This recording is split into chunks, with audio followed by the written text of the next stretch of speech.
ملکہ ترنم سارا جہاں نور جہاں کا دیوانہ تھا اور وہ اعجاز کی دیوانی تھی۔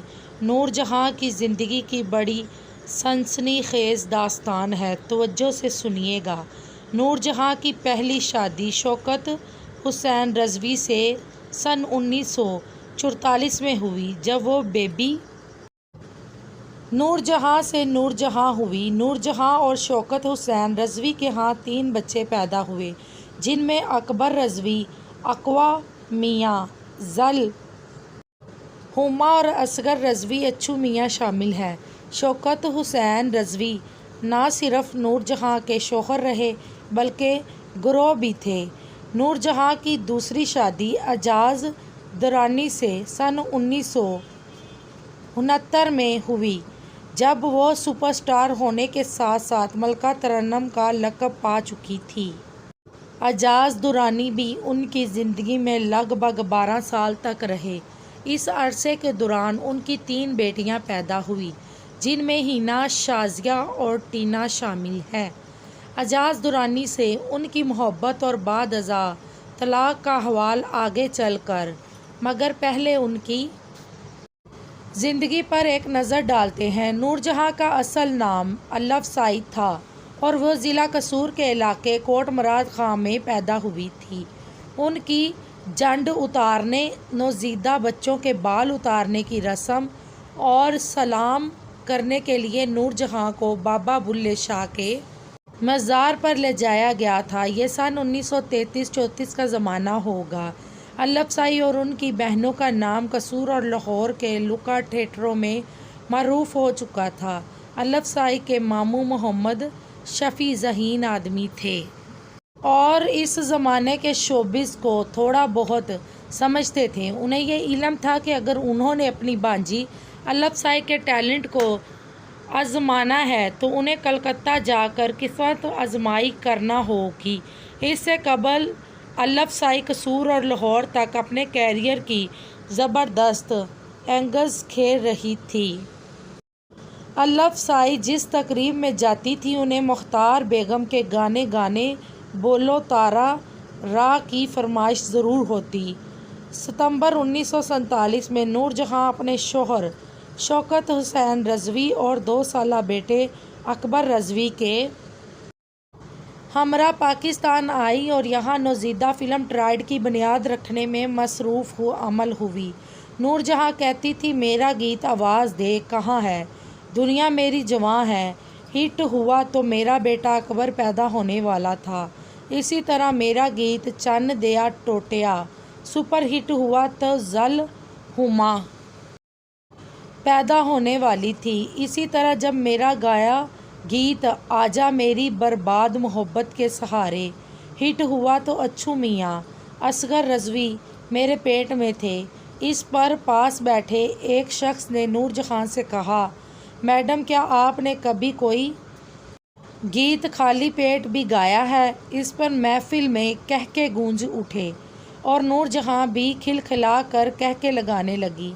نور جہاں کے نزدیک اعجاز کی حیثیت شوہر سے زیادہ انوکھے لاڈلے کی تھی۔ نور جہاں اور اعجاز درانی کی شادی کے وقت دونوں کی عمریں بالترتیب 33 اور 24 برس تھی، یعنی اعجاز نور جہاں سے 9 سال چھوٹے تھے۔ جب یہ شادی ہوئی تو اس وقت اعجاز غیر شادی شدہ تھے۔ نور جہاں اور اعجاز کی شادی اور دونوں کے رشتے کے بارے میں نگار خانوں میں مشہور ہوا تھا کہ نور جہاں نے اعجاز کو یوں رکھا ہے جیسے ہتھیلی کا پھپھولا۔ نور جہاں کے قریبی دوست بتاتے ہیں کہ اعجاز نور جہاں کے شوہر تھے، لیکن نور جہاں یوں ظاہر کرتی جیسے وہ ان کے محبوب ہوں، اور ان کی بیٹی حنا بتاتی ہے کہ میں نے اپنی ماں کو اپنے باپ کی عاشق کے طور پر دیکھا ہے۔ ہم نے دیکھا ہے کہ ماں ابا کے لیے کپڑے خود استری کر رہی ہیں، پینٹ کوٹ کے ساتھ میچنگ جرابیں تک خود پہنا رہی ہیں، ابا کے نہانے کا پانی گرم ہو رہا ہے، ماں ابا کے ناز اٹھا رہی ہیں۔ ہم بہنوں نے دیکھا کہ میری ماں جب بھی ابا کے سامنے آئیں 16 سال کی لڑکی بن گئی۔ ہینا نے اپنے والدین کے مابین طلاق کو ایک تلخ حقیقت قرار دیا۔ ہینا اس علیحدگی کے بارے میں بتاتی ہے کہ دونوں دنیا کے حسین اور خوبصورت لوگ تھے اور ایک عرصہ تک اکٹھے رہے۔ جب انہوں نے دیکھا کہ وہ میاں بیوی کی حیثیت سے آگے نہیں چل سکتے تو علیحدگی کا فیصلہ کیا اور دونوں نے باقی زندگی اچھے دوستوں کی طرح گزاری۔ نور جہاں سے شادی کے بعد اعجاز اور زیادہ سنجیدہ اور مچور ہو گئے تھے۔ ویسے بھی وہ دھیمے مزاج کے انسان تھے۔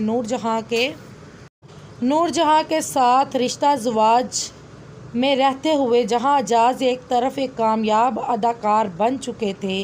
اداکار فردوس بیگم مرحوم اداکار اکمل کی بیوہ تھی۔ اکمل کی وفات کے بعد فردوس کی شادی فلم ساز شیخ نذیر کے ساتھ ہوئی تھی۔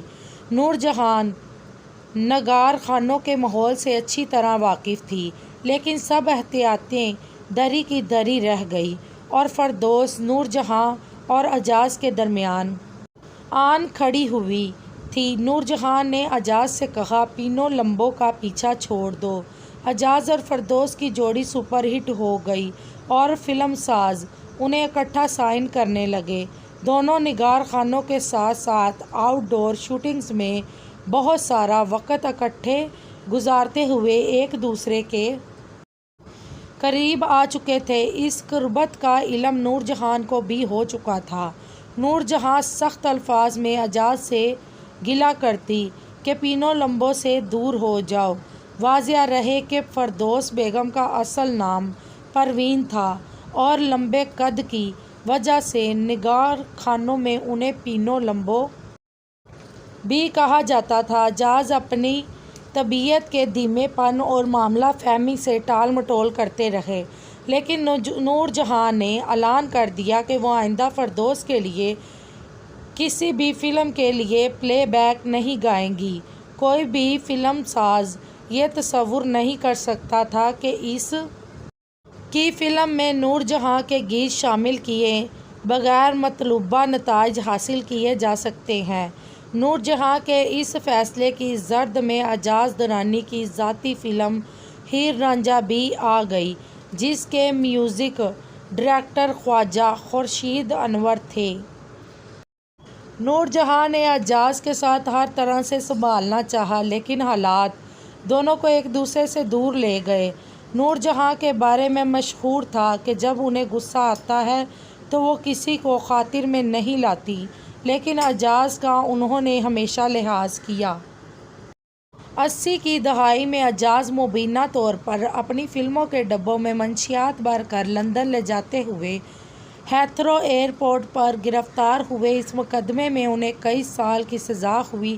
نور جہاں نے اعجاز سے جیل میں ملاقات کی اور برطانوی عدالتی قوانین کے مطابق ان کی رہائی میں بھی مدد کی۔ اس بات سے قطع نظر کہ ان دونوں کی اس وقت طلاق ہو چکی تھی، نور جہاں پوری زندگی اعجاز سے محبت میں رہی۔ ان کی بیٹی مینا بتاتی ہیں کہ ماں آخر دنوں میں میری اور ہینا کے پاس کراچی رہ رہی تھی، جہاں ہمارے والد اعجاز درانی بھی آ جاتے تھے۔ ہم نے دیکھا کہ ماں جب تک اپنے ہاتھ سے کام کر سکتی تھی وہ میرے ابا کے لیے ناشتہ خود تیار کرتی، حالانکہ ان کی طلاق ہوئے ایک عرصہ ہو چکا تھا۔ نور جہاں نے زندگی میں 2 کام کیے، گانا گایا اور اپنے بچوں سے پیار کیا۔ نور جہاں نے مری اسکول میں صدقے کے بکرے کیوں بھیجے؟ نور جہاں نے اعجاز درانی سے ہونے والی اپنی تینوں بیٹیوں ہینا، مینا اور ٹینا کو مری کے معروف بورڈنگ گرلز اسکول میں داخل کروایا۔ اس زمانے میں نور جہاں اور اعجاز کے درمیان طلاق ہو چکی تھی، لیکن دونوں کے درمیان یہ طے ہوا تھا کہ ہر ہفتے ممی یا پاپا میں سے ایک بیٹیوں سے ملاقات کیا کرے گا۔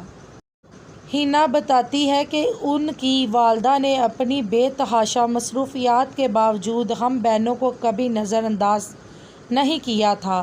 ہمیں یاد ہے کہ آموں کے موسم میں ہم بہنوں سمیت پورے اسکول کی لڑکیوں کے لیے آم آتے تھے۔ ایک مرتبہ ماں نے کوئی برا خواب دیکھ لیا تو اگلے روز ٹرک میں کالے بکرے صدقے کے لیے بھیج دیے۔ پھر کیا تھا، سارے اسکول نے ماں کے بھیجے ہوئے بکروں کی باربیکیو پارٹی منائی۔ نور جہان اور اعجاز درانی کی بیٹیوں کی حیثیت سے خوبصورتی قدرت نے ورثے میں عطا کی۔ سن 80 کی دہائی میں جب ملکہ ترنم نور جہاں انڈیا کے دورے پر گئی تو ان کی بیٹیاں ہینا ان کے ہمراہ تھی۔ ایک طرف تو پورے بالی ووڈ کی آنکھیں ہینا کی خوبصورتی کو دیکھ کر خیرکن تھی، دوسری طرف انڈین فلم انڈسٹری کے دو معروف پروڈکشن ہاؤسز جس میں یش چوپڑا اور شومین راج کپور شامل تھے، دونوں ہینا کو اپنی فلموں کا کردار بنا کر اس کی خوبصورتی کو سیلولائڈ پر محفوظ کرنے کے لیے شاید خواہشمند تھے، لیکن نور جہاں اور ہینا دونوں نے یہ کہہ کر انکار کر دیا کہ ان پر پہلا حق پاکستان کا ہے۔ ٹینا نے بتایا کہ ماں اپنے بچوں کی عاشق تھی۔ میرے لیے کہا کرتی کہ میں انہیں دنیا کی ہر شے سے عزیز ہوں۔ اسی طرح ماں میری بہن ہینا کی آنکھوں کی عاشق تھی اور کہا کرتی کہ رب نے ہینا کی آنکھیں اپنے ہاتھوں سے بنائی ہیں۔ مینا نے بتایا کہ ان کی والدہ حسن پرست جب وہ اپنی زندگی کے آخری سالوں میں بیماری کاٹ رہی تھی اور ICU میں داخل تھی تو میری ایک سہیلی ماں کی خیریت دریافت کرنے آ گئی۔ ماں نے اپنے منہ سے آکسیجن ماسک اتار کر میری سہیلی کو اپنے پاس بلایا اور اس کی خوبصورتی کی تعریف کی۔ نور جہاں کی خوبصورتی کا راز کیا تھا؟ جب نور جہاں کی تینوں بیٹیوں سے یہ سوال کیا تو اس پر ہینا نے کہا کہ ان کی والدہ قدرتی طور پر خوبصورت تھی، وہ ایک خوبصورت خاندان میں پیدا ہوئی تھی۔ ان کی بڑی بہن آپی ایدن جو نور جہاں کی بڑی بہن تھی وہ بڑی حسین خواتین تھی۔ نور جہاں نے اندرا گاندھی کو گانا کیوں نہ سنایا؟ ہینا بتاتی ہیں کہ جب ان کی والدہ انڈیا کے دورے پر تھی تو انڈیا کے وزیر اعظم کا اندرا گاندھی نے ملاقات کے دوران انہیں گانے کی فرمائش کر دی، جس پر نور جہاں نے انکار کرتے ہوئے کہا کہ آج میں آپ کی مہمان ہوں، میں آپ کو گانا اس وقت سناؤں گی جب آپ ہمارے مہمان ہوں گے۔ بے-نظیر بھٹو دورے میں راجپوت گاندھی پاکستان کے دورے پر آئے تو تب نور جہاں سے دوبارہ گانے کی فرمائش کی۔ اس وقت نور جہاں نے کہا کہ آپ کی والدہ اندرا گاندھی کو میں نے گانا نہیں سنایا تھا، آج آپ ہمارے مہمان ہیں، میں آپ کو ایک نہیں دو گانے سناؤں گی۔ اس کے بعد نور جہاں نے فیض کی نظر، مجھ سے پہلی سی محبت اور ایک گیت آواز دے کہا ہے سنایا۔ مینا نے بتایا کہ جنرل ضیاء الحق ملک کے صدر تھے اور ان کی بیوی شفیقہ ضیاء نور جہاں کی مداح تھی جب ایوان صدر سے نور جہاں۔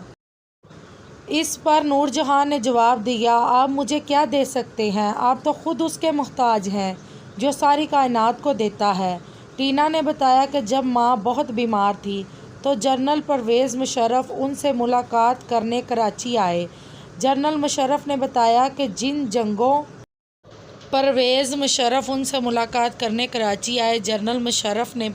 کہ جن جنگوں کے دوران آپ ملک کے سپاہیوں کے لیے ملی ترانے گاتی رہی، وہ ترانے سن کر ہم نے جنگیں لڑی ہیں۔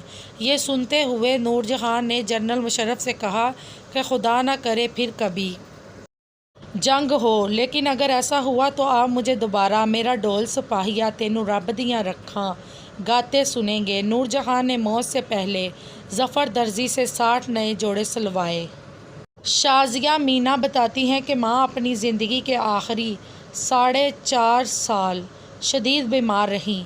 اس عرصے کے دوران انہیں امریکہ اور برطانیہ کے جدید ہسپتالوں میں داخل کروایا گیا۔ انہیں یقین تھا کہ وہ دوبارہ تندرست ہو جائیں گی اور پھر سے گائیں گی۔ انہوں نے مرنے سے چند ماہ قبل لاہور سے اپنے درزی ظفر کو بلوایا اور لگ بھگ 60 نئے جوڑے سلوائے کہ وہ تندرست ہو کر پھر سے ایک نئی زندگی کا آغاز کریں گی۔ شازیہ نے ٹیشو سے اپنے آنسو پونچھتے ہوئے کہا، ماں واقعہ ہی نور جہاں تھی، اپنوں اور ساری دنیا کے لیے وہ نور ثابت ہوئی۔ ایک مرتبہ گھریلو ملازمہ بانو کو جھڑک کر نور جہاں عجلت میں اسٹوڈیو نکل گئی، لیکن تھوڑی دیر بعد گھر واپس آئی اور بانو سے ہاتھ جوڑ کر معافی مانگی کہ بانو جب تک تم مجھے معاف نہیں کرو گی میں ریکارڈنگ پر نہیں جاؤں گی۔ اس پر بانو نے نور جہاں کو گلے لگا لیا اور دونوں دیر تک روتی رہی۔ اس کے بعد نور جہاں نے اپنے آنسو پونچھے اور وہ ریکارڈنگ کے لیے اسٹوڈیو گئی۔ شازیہ بتاتی ہے کہ جب ماں تواتر سے بیمار رہنے لگی اور لوگوں کو ان کی پیچیدہ بیماری سے متعلق علم ہو گیا تو ایک دن ایسا ہوا کہ ایک شخص انہیں شازیہ کو ہسپتال کی لابی میں ملا، جس نے بڑی عاجزی کے ساتھ اپنا تعارف کروایا کہ وہ فوجی ہے اور نواب شاہ سے آیا ہے۔ اس فوجی نے کہا کہ آپ ملکہ ترنم نور جہاں کی بیٹی ہیں، میں نے سنا ہے کہ ملکہ ترنم کو خون کی ضرورت ہے تو آپ حکم کیجیے، انہیں کتنا خون چاہیے؟ یہ کہتے ہوئے اس شخص کی آنکھوں سے ٹپ ٹپ آنسو بہنے لگے۔ اس نے آنسو پونچھتے ہوئے کہا، نور جہاں ہماری بھی ماں ہے، کیونکہ جب ہم سرحدوں پر ملک کی حفاظت کرتے ہیں تو وہ ہماری خیر مانگتی ہیں۔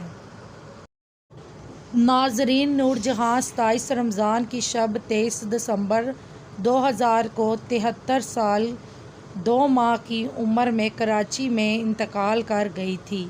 ان کی نماز جنازہ عشاء کے بعد کراچی میں ادا کی گئی اور ڈیفنس ہاؤسنگ اتھارٹی کراچی کے قبرستان میں آسودہ خاک ہیں۔ سب مل کر دعا کرتے ہیں کہ خالق کائنات ان کی لحد کو تا قیامت منور فرمائے، آمین۔ ناظرین، ہماری اس کہانی کے بارے میں ایک کمنٹ ضرور دیجیے گا۔ اگر ابھی تک آپ نے ہمارے چینل سبسکرائب نہیں کیا تو پلیز ہمارے چینل کو ضرور سبسکرائب کیجیے۔ آج کے لیے اتنا ہی، پھر ملیں گے نئی کہانی کے ساتھ۔ دعاؤں میں یاد رکھیں۔ اللہ حافظ۔